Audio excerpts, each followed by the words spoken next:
হেলে যায় বাতাস কাহার দেশে। আমরা হলাম মাছে ভাতে বাঙালি, আর তাই বাঙালি কবিরা ধান ক্ষেতের এমন সৌন্দর্যে মুগ্ধ হয়েছেন বারবার। তবে ধানের ক্ষেতে হাওয়া বয়ে যাওয়ার এই দৃশ্য যতটাই মনোরম ততটাই প্রয়োজনীয়, কারণ এই বাতাসের সাহায্যেই পরাগযোগ ঘটে ধান গাছের। আর সেই জন্যই আমরা পাই আমাদের অতি প্রিয় এই সোনালী শস্যটিকে, যাকে ঘিরে প্রতি বছর পালিত হয় এই নবান্ন উৎসব। ধান ছাড়াও আরও বেশ কিছু গাছের পরাগযোগ ঘটে বায়ুর সাহায্যে। পরাগযোগ কি তা তো তোমরা জানোই, আর এর যে দুটো প্রকারভেদ রয়েছে তাও নিশ্চয়ই তোমাদের মনে আছে। হ্যাঁ, সেলফ পলিনেশন বা স্বপরাগযোগ আর ক্রস পলিনেশন বা ইতর পরাগযোগ। একই ফুলের মধ্যে বা একই গাছের দুটি ফুলের মধ্যে যখন পরাগযোগ হয় তখন তাকে স্বপরাগযোগ বা সেলফ পলিনেশন বলে। এবার আসা যাক ইতর পরাগযোগে। যখন পরাগরেণু কোনো বাহক দ্বারা বাহিত হয়ে এক গাছের ফুল থেকে অন্য গাছের ফুলে গিয়ে পড়ে তখন তাকে ইতর পরাগযোগ বলে। বাহকের উপর নির্ভর করে ইতর পরাগী ফুলেরও শ্রেণীবিভাগ করা হয়ে থাকে। পরাগরেণু বা পোলেন গ্রেন যেমন জল, বায়ুর মতো ভৌত বাহক দ্বারা বাহিত হতে পারে, সেরকমই জৈব বাহক বা প্রাণীদের দ্বারাও বাহিত হতে পারে। প্রাণীদের মধ্যে যারা পরাগরেণু বহন করে তারা হলো পাখি, পতঙ্গ, বাদুড়, শামুক ইত্যাদি। এ ব্যাপারে তোমাদের আরও একটা কথা জানিয়ে রাখি, যেটা শুনলে তোমরা হয়তো অবাক হয়ে যাবে। হাতিও কিন্তু কখনো কখনো পরাগযোগে বাহকের ভূমিকা পালন করে। তবে আজ আমরা মূলত বায়ু ও জল এই দুই ভৌত বাহক দ্বারা পরাগযোগের কথা পড়ব।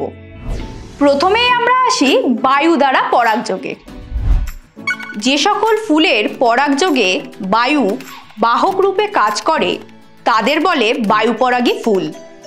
উদাহরণস্বরূপ আমরা বলতে পারি ধান, ঘাস, গম, নারকেল ইত্যাদি। এবার বায়ুপরাগী ফুলের বৈশিষ্ট্যগুলো কেমন হবে চলো একবার দেখে নিই।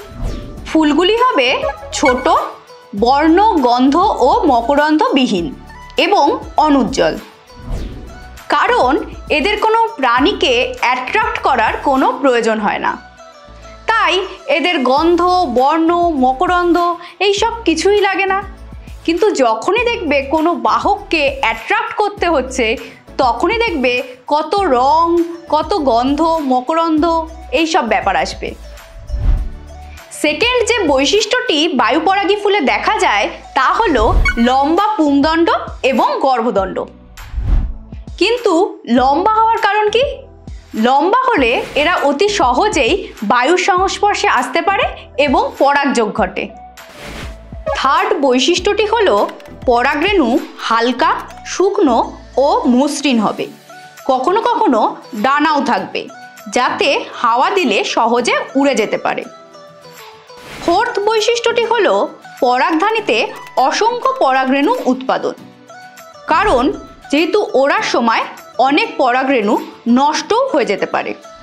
নেক্সট যে বৈশিষ্ট্যটি বায়ুপরাগী ফুলে দেখা যায় তা হলো এই ফুলগুলির গর্ভমুণ্ড খাঁজযুক্ত, রোমশ এবং আঠালো হয়, যার ফলে বায়ুতে বয়ে আসা পরাগরেণু খুব সহজেই এই ফুলের গর্ভমুণ্ডে আটকে যেতে পারে এবং পরাগযোগ ঘটে। এই তো গেল বায়ুপরাগী ফুলের বৈশিষ্ট্য। এবার একটু অন্য প্রসঙ্গে আসা যাক। আচ্ছা, তোমাদের অনেকের বাড়িতেই নিশ্চয়ই অ্যাকোয়ারিয়াম আছে, আর এই অ্যাকোয়ারিয়ামে মাছের সঙ্গে সঙ্গে কিন্তু আমরা অনেক রকম গাছও দেখতে পাই। আর এই গাছগুলি অ্যাকোয়ারিয়ামের শোভা বর্ধন করে, তাই তো? আর এই প্রসঙ্গে বলে রাখি, এই অ্যাকোয়ারিয়াম কিন্তু হলো মানুষের তৈরি একটি কৃত্রিম বাস্তুতন্ত্রের উদাহরণ। এই অ্যাকোয়ারিয়ামের খুব কমন একটা প্ল্যান্ট হচ্ছে ভ্যালিসনেরিয়া। আচ্ছা বলো তো, এই ভ্যালিসনেরিয়ার পরাগযোগ হয় কিভাবে? এদের পরাগযোগ ঘটে জলের দ্বারা, অর্থাৎ এদের পরাগযোগে জল বাহক হিসেবে কাজ করে, তাই এদের জলপরাগী ফুল বা হাইড্রোফিলাস ফ্লাওয়ার বলা হয়। ভ্যালিসনারিয়া বা পাতা শ্যাওলা ছাড়া আরও কতগুলি জলপরাগী ফুলের উদাহরণ হলো হাইড্রিলা বা পাতাঝাজি, ন্যাজাস, সেরাটোফাইলাম।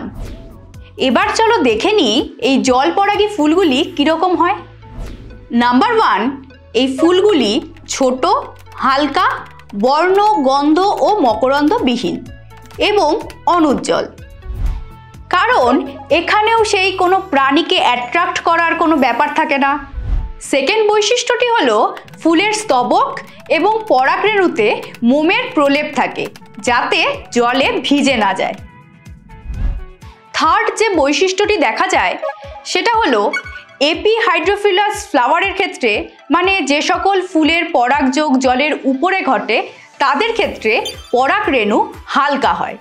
কেন হালকা হয় বলো তো?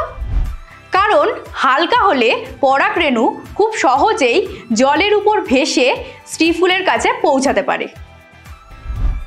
আর হাইপোহাইড্রোফিলাস ফ্লাওয়ারের ক্ষেত্রে, মানে যেসব ফুলে পরাগযোগ জলের নিচে ঘটে তাদের ক্ষেত্রে পরাগরেণু ভারী হয়। আমরা তো জানি যে ভারী বস্তু জলের নিচে থাকে, তাই জলের নিচে পরাগযোগ হতে গেলে পরাগরেণুকে ভারী তো হতেই হবে। ফোর্থ বৈশিষ্ট্যটি হলো গর্ভমুণ্ড জলের উপরে থাকে এবং রোমশ ও আঠালো হয়, ফলে খুব সহজেই পরাগরেণু গর্ভমুণ্ডে পৌঁছায় এবং আঠালো হওয়ায় খুব সহজেই সেখানে আটকে যায়। তাহলে তোমরা দেখলে ভৌত বাহক দ্বারা ইতর পরাগযোগ।